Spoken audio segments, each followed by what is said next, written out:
Hi everybody, I hope you are doing well.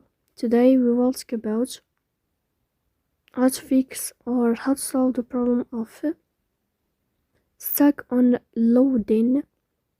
On Yazio we will click on settings. Here you can click on apps, default apps, app settings.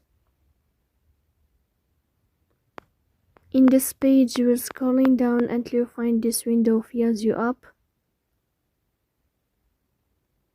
Here we click on first stop and we click OK. After that you'll enter to the window of storage.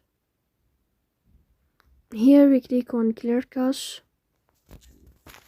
Then you can turn off your Wi-Fi and you will turn on your Wi-Fi again to fix that problem. So please don't forget to support us by like and subscribe. See you next time.